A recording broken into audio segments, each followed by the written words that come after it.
व्याकरण का वह शास्त्र जो हमें भाषा के शुद्ध रूप को बोलना, सुनना, पढ़ना और लिखना सिखाता है, वह व्याकरण शास्त्र कहलाता है।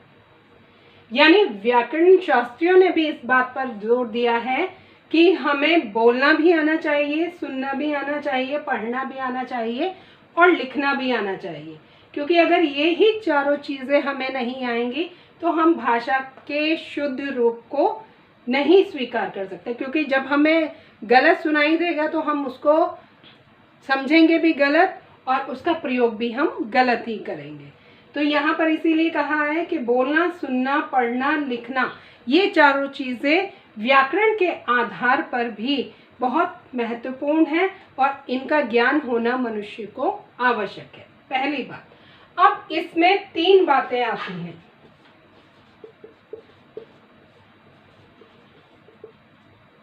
पहला, उच्चारण, कि हमने कैसा उच्चारण किया, मैं हूं या आप हैं। जब हम 2 व्यक्ति आपस में संवाद करते हैं या अपने विचारों का आदान प्रदान करते हैं, जैसे एग्जाम्पल,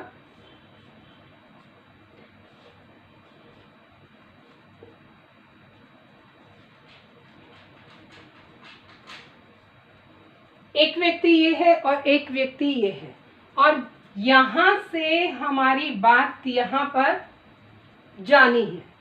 अब इसने जैसा बोला, इस वाले ने वैसा ही सुना। इसने जैसा बोला, उसने वैसा सुना। और जब ये दोनों क्रियाएं हुई तो तीसरे क्रिया के रूप में वो कैसे पहुंची? दोनों के माध्यम से वो शुद्ध और अशुद्ध दोनों में से कोई भी रूप हो सकता है, वो उसी रूप में पहुंचेगी। अगर ये गलत बोलेगा तो ये गलत सुनेगा और यहां से जब वो समाज में पहुंचेगी यानी उसका प्रयोग करना शुरू होगा तो वो भी क्या होगा? गलत ही होगा। इसलिए यहां पर आवश्यकता आई व्याकरण की, कि जब इस व्यक्ति को व्याकरण का ज्ञान होगा तो ये कैसा उच्चारण जो करेगा, यानी ये चीज जो प्रयोग करेगा वो इसके आधार पर करेगा और इसके आधार पर जब ये प्रयोग करेगा तो ये वाला जो व्यक्ति है इसको भी इस चीज का ज्ञान होगा और वह उस चीज को उसी रूप में स्वीकार करेगा। और जब यहाँ से वो चीज निकलकर समाज तक पहुंचेगी तो उसमें भी क्या होगा? वह उसी रूप में पहुंचेगी, यानी व्याकरणिक तौर पर वह शुद्ध पहुंचेगी। जैसे एक छोटा सा एग्जाम्पल है कि कई बार श और स का उच्चारण जो है लोग बहुत गलत करते हैं। इसको यहाँ और इसको यहाँ कर देते हैं। सोमवार शब्द होता है लेकिन कई बार सोमवार का प्रयोग करते हैं और शशि शब्द होता है लेकिन शशि का प्रयोग करते हैं। तो ये क्या हुआ कि यहाँ पर उसका उच्चारण गलत हुआ, पहला जो हमारा पॉइंट है। और जब उच्चारण गलत हुआ तो उसने क्या किया? उसको सुना भी गलत और उसने उसको ग्रहण भी गलत किया। तो इस तरह के बहुत सारे शब्द हैं। जैसे अभी मैंने नुक्ता वाला एक शब्द बताया था कि तेज और तेज, तो वो क्या हुआ कि हमारे उच्चारण के आधार पर, जो हमारा पहला पॉइंट है वो है उच्चारण, यानी उच्चारण के आधार पर भी हमारी व्याकरण कहीं ना कहीं महत्वपूर्ण है। क्योंकि एक व्यक्ति जब समाज के बीच में बैठकर किसी बात को बोलता है तो वह बात कहीं ना कहीं प्रामाणिक रूप से दूसरा व्यक्ति सुनता है और दूसरे से वो तीसरे तक पहुंचती है, यानी समाज में वो उसी तरह से फैलती है। तो उसके लिए जो है हमें पहले बिंदु को सही करना है, यानी हमारा उच्चारण कैसा होना चाहिए? शुद्ध होना चाहिए। और इसका ज्ञान हमें यहाँ से मिलता है। उच्चारण के बाद हमारा आता है, जो उच्चारण हुआ, उच्चारण के बाद हमारा आया लेखन, कि हमने जैसा उच्चारित किया वैसा ही हमने लिखा, जिसके लिए मैंने अभी ये बात कही कि यहाँ पर उच्चारण गलत हुआ तो उसने उसका लिखने का जो प्रयोग किया वो भी गलत किया।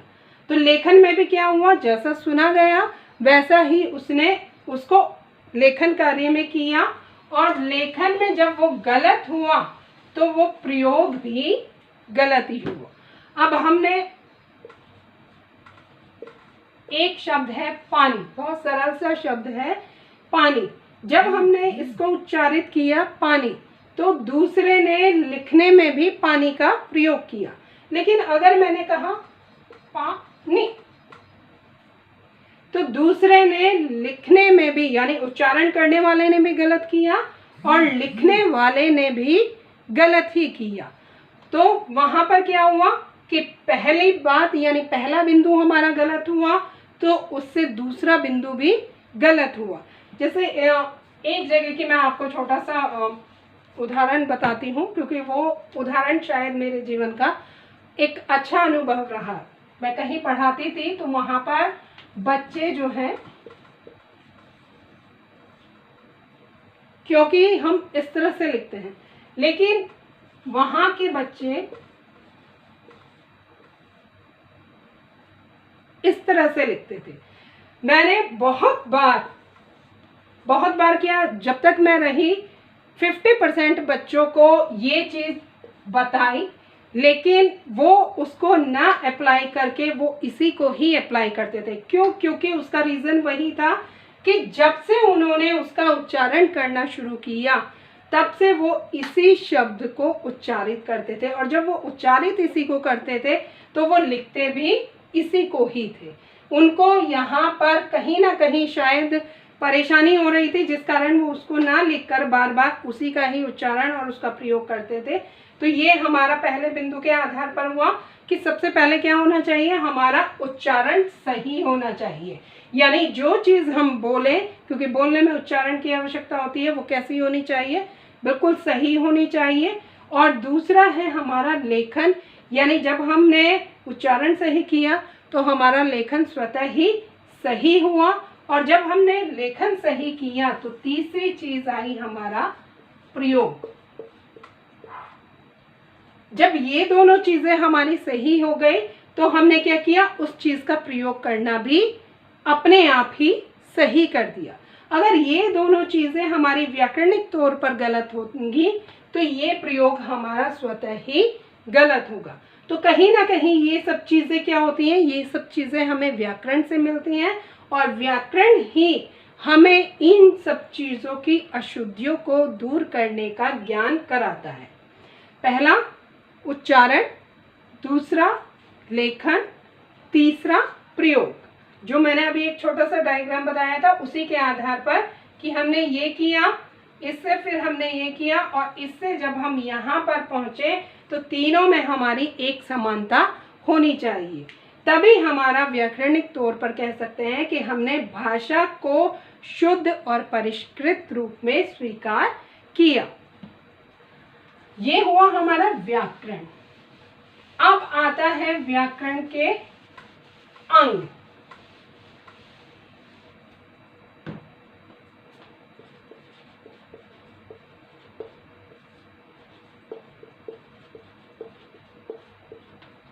व्याकरण के अंग, कि व्याकरण के अंग क्या है। पहला है वर्ण विचार।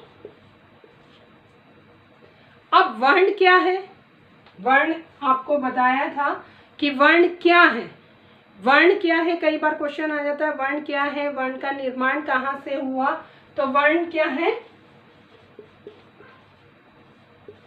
ध्वनि, और ध्वनि को क्या कहा गया है, आवाज।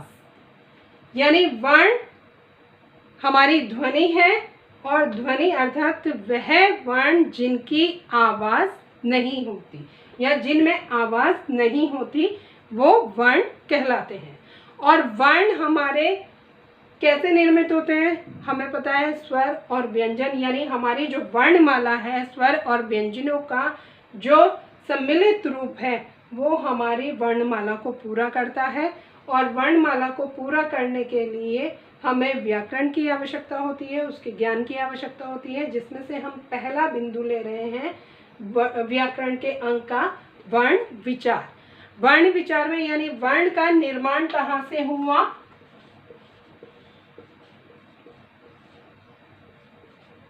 ध्वनि से। अब ध्वनि क्या है, कई बार प्रश्न आ जाता है। तो भाषा की, मैंने पहले भी बताया था कि भाषा की सबसे छोटी और मौखिक इकाई ध्वनि है। भाषा की सबसे